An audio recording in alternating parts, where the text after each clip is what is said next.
Questions continue to swirl about how the state of Maryland handles allegations of unlicensed assisted living homes, including locations that could be quietly operating right next door with little oversight. Spotlight on Maryland's Gary Collins continues to investigate the health department's response to allegations of unlicensed assisted living homes and what they're doing to keep seniors safe.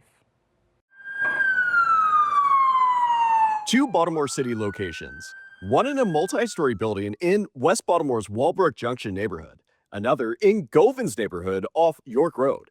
Action has been taken in both places, sources say, after a Spotlight on Maryland investigation revealed more than 115 suspected unlicensed assisted living facilities are operating in Baltimore. Some lawyers and advocates have referred to it as senior trafficking and warehousing, in which seniors with no income or low income are housed in exchange for their taxpayer benefits, like Social Security.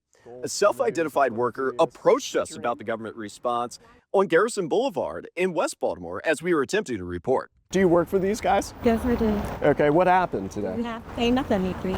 On Friday, November 14, just 3 days after Spotlight on Maryland's initial report about unlicensed assisted living homes, the Maryland Department of Health confirmed with us that they conducted an unannounced visit to a Garrison Boulevard location that was included in our initial report. The president of the nonprofit operating the building, Aim to Inspire Care Forever Limited, described the nature of his business to us in October. And then I started focusing on supportive living and supportive housing for people who couldn't afford to go into assisted living homes based off of income, financial means, or just being able to get back into the community. In a bankruptcy filing last week, Daquan Thomas described his business as medical respite care.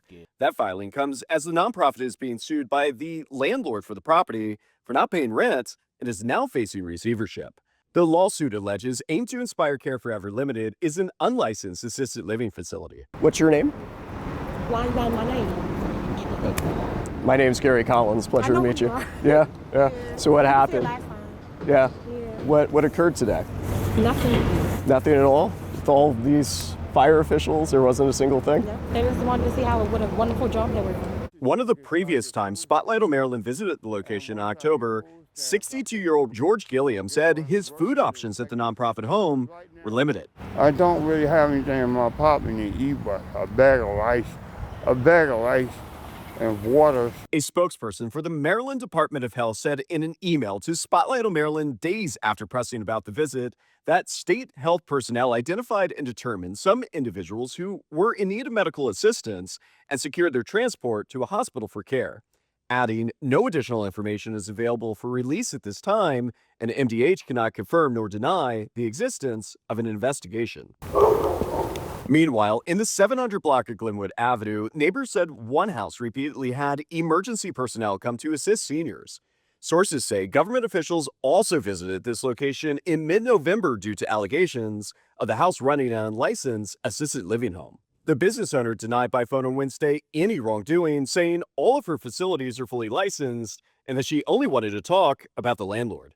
One neighbor, who asked not to be identified, shared his experience with the property. Locked for all the doors. Trust me, it was a trouble house. A message echoed by another neighbor across the street.